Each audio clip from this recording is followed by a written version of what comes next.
Okay, hello, good morning, good afternoon, good evening, wherever you are. Uh, Thank you so much for being here with us to attend this Alliance Science Seminar.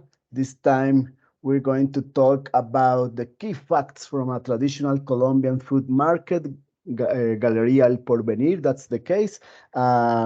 This is a seminar about traditional Colombian food markets called Galerías. They are major players in the city's food environment. The affordability, accessibility, convenience of preparation, and desirability of ingredients in the Galerías all play a significant role in determining people's food choices, diets, and consequently nutrition and health. This is the case of Galería el Porvenir in Cali, Colombia, where I am now. The food flow and the profiles of the average consumer and vendor are shown in these research outputs. And for me, for Colombians especially, this is a very interesting seminar. And all of you out of the country, we expect that also is interesting because they are very important sources of food in the chain of food for Colombians. So with us to talk a little bit about this is Alexandra Reep. She's a visiting researcher from the Food Environment and Consumer Behavior level.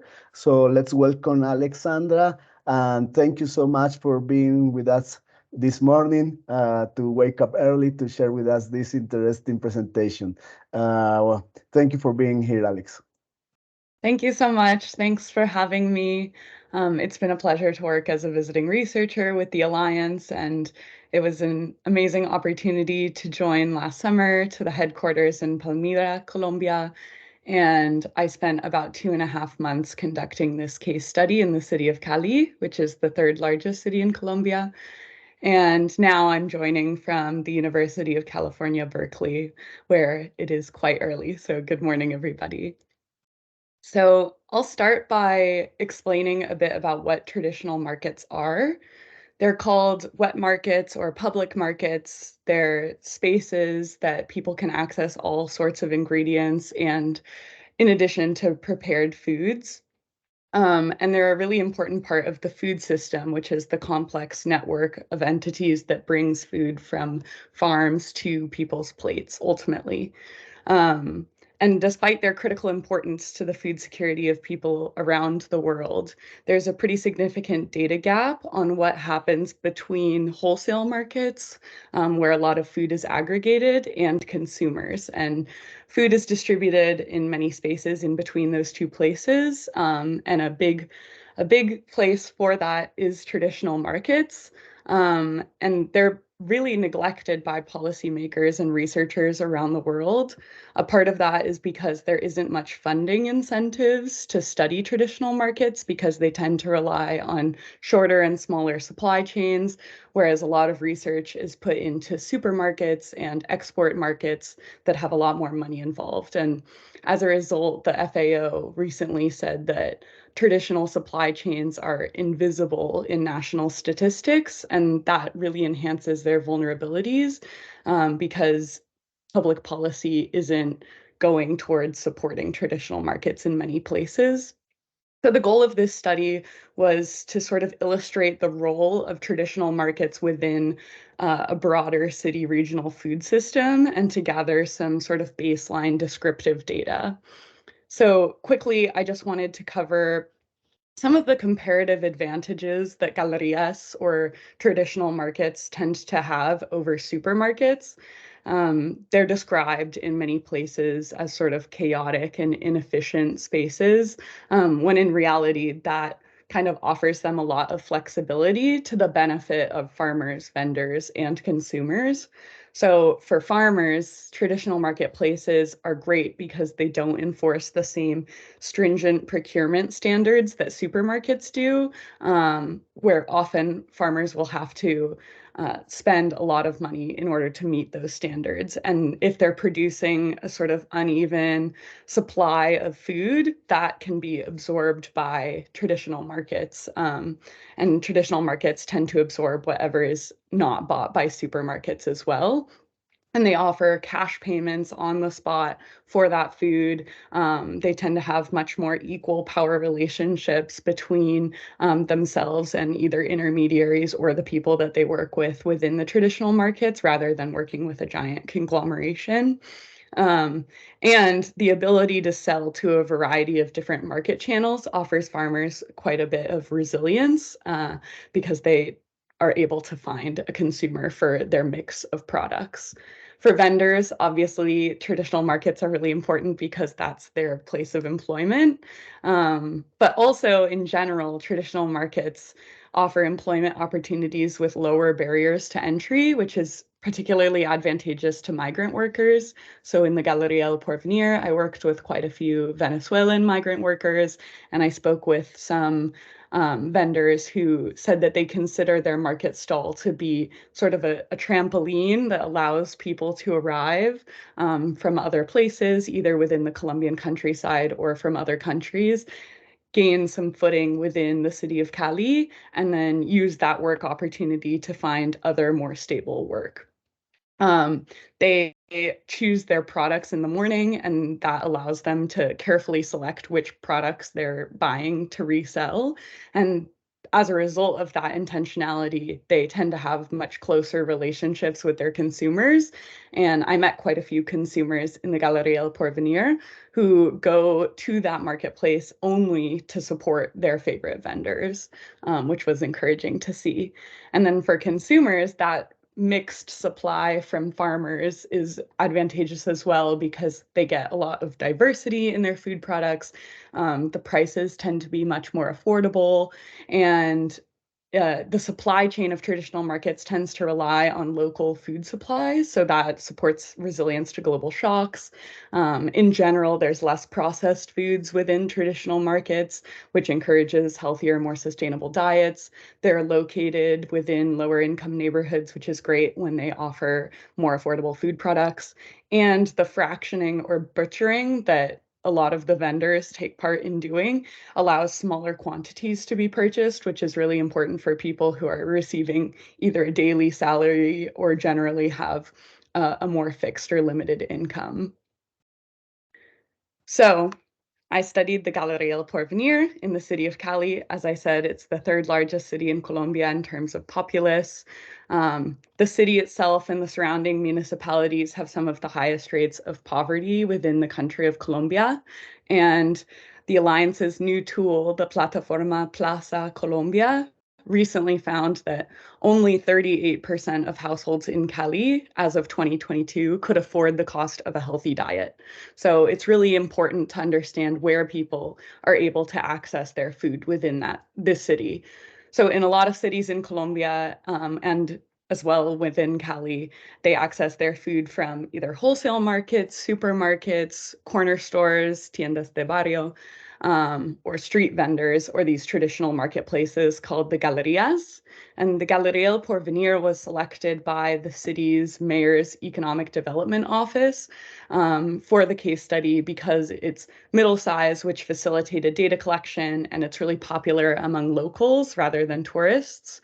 And it doesn't function quite as much as a wholesale market.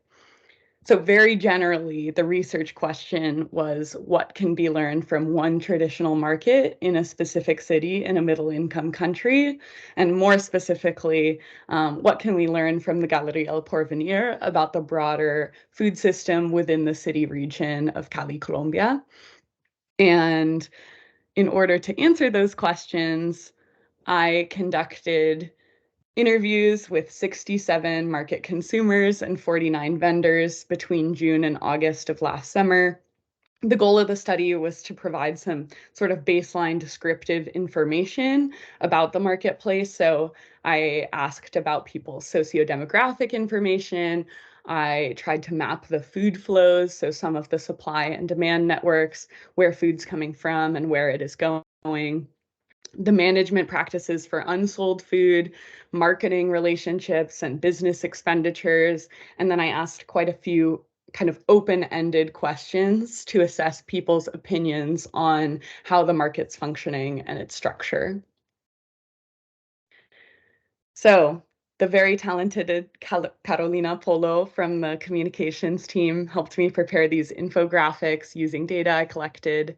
Here you can see that about half of the vendors receive their food or buy their food products from the wholesale markets of Cavasa and Santa Elena, and another half buy directly from producers either in the Valle de Cauca or from other Colombian producers. Much of that food is brought with intermediaries and transporters to the Galeria early in the morning, where vendors individually go and buy the food that they resell later in that day. Each food stall tended to have a pretty strong mix of foods.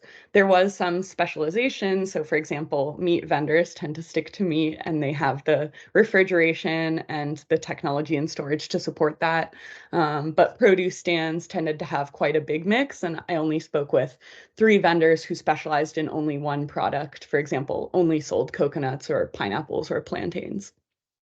And the Galería el Porvenir is unique in that it also includes a section where campesino farmers could come directly from their fields and from their farms to sell their produce to consumers, which tended to be really highly valued because it gave people an opportunity to learn more about the local food system. And all of the vendors who I spoke to sold to individual household members, and many also have arrangements with restaurants, with corner stores, and with schools. So in order to understand the implications for the food security within the city of Cali, it's essential to know who is shopping within the Galería el Porvenir. So the average consumer is a middle-aged mestiza woman from a socioeconomic stratum of 2 or 3, which is lower neighborhood socioeconomic status. About a quarter of the people I spoke with describe themselves as housewives who live within only 1 or 2 kilometers of the Galeria. They tend to know their vendors really well, and they value the Galería el Porvenir for its low prices, for the freshness of the food, the variety of products, the traditional significance, and because of those close relationships.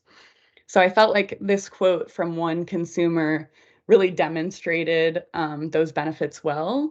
They said, during the national strikes, we returned to our tradition of shopping from the Galerías because they have more quantity, more variety, and better prices than supermarkets. And I think that that also speaks to the fact that traditional markets tend to have this more localized and resilient supply chain, which allowed for a more consistent supply of food during something as disruptive as the national strikes Colombia experienced in 2022. And of everyone, all the consumers I spoke to, about 40% told me that they don't shop anywhere else besides the Galeria. So this is their sole source of nutrients and calories in their diet. And the other 60% tend to supplement what they buy from the Galeria with food from supermarkets. And they expressed that they like supermarkets because they're open for longer hours, they accept non-cash payments, and they tend to have a greater quantity and variety of processed foods, particularly sweets and prepackaged goods.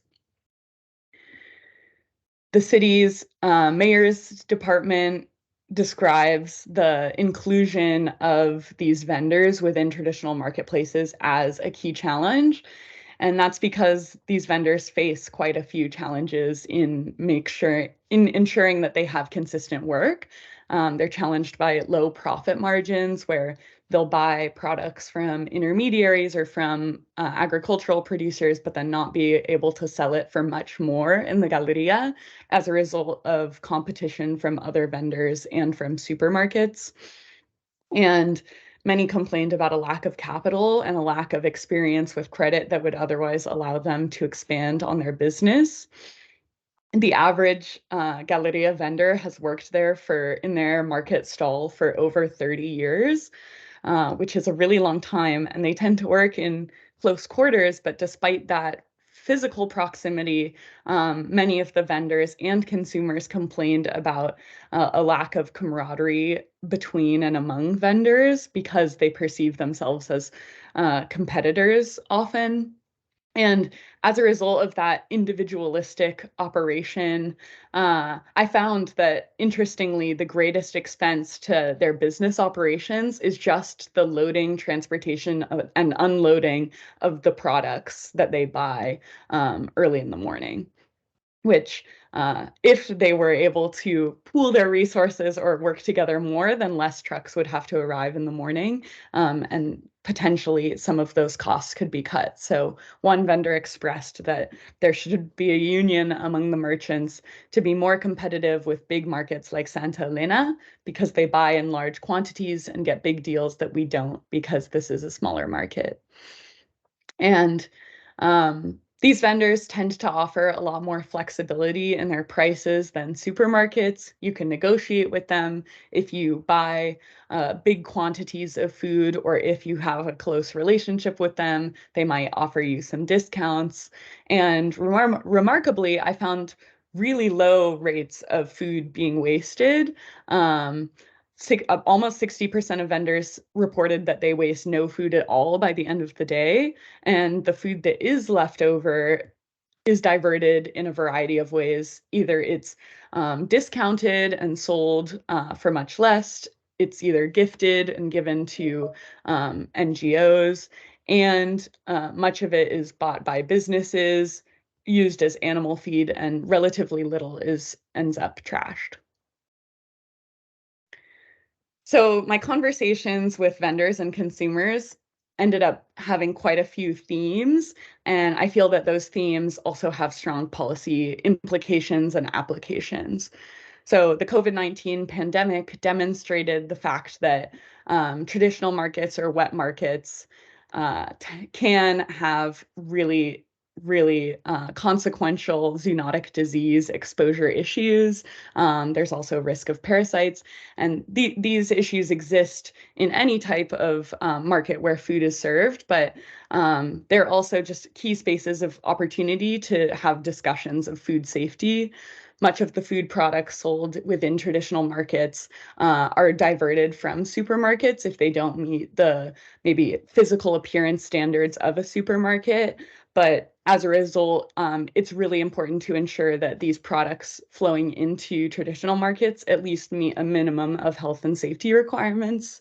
And lots of consumers and vendors who I spoke to spoke about their desire to have the infrastructure within the market be improved, to improve the hygiene, the cleanliness, and the appearance of the space, because there are some animals and bugs. And in general, yeah, one consumer said that we need to teach vendors and consumers to handle the food in a more healthful manner, such as with clean hands.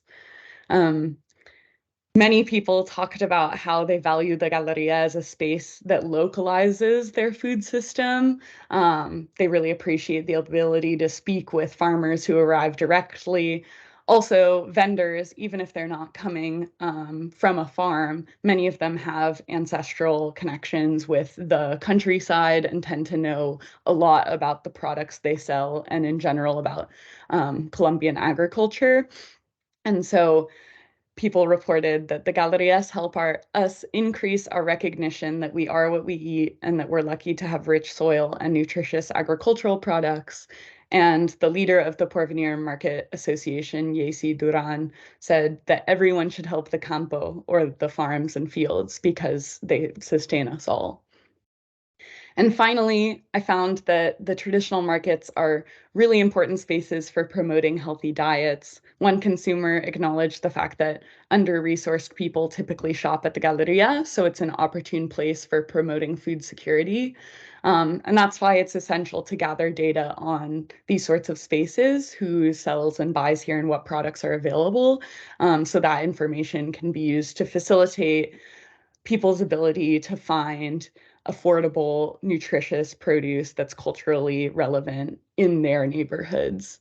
And a way to do so is through informational or educational campaigns, which a lot of consumers mentioned, needing advertisements about which food options are healthy, because there's a perception that healthy food is more expensive and less easily accessible. And fortunately, galerías are places where people can find those things. So Finally, I would like to acknowledge Mark, Sara, and Carolina from the Alliance for all of their help in guiding this research. Andres Borja and Sandra Agudelo, who introduced me to people at the market and helped with some of the data collection and interviewing. Pictured here with me is Lucy Figuera Agudelo and Trinidad Escobar, who work in the administration office within the Galería el Porvenir. My close friend Fabian Villa was the photographer. My research is advised by Dr. Lon de Janvry here at UC Berkeley. And I was also funded by the Tinker Foundation, the Masters of Development Practice program, the UC Berkeley Center for Latin American Studies, and the UC Global Fellowship for Agricultural Development. And thank you. Thank you, Alex. Let's see if there's questions or comments.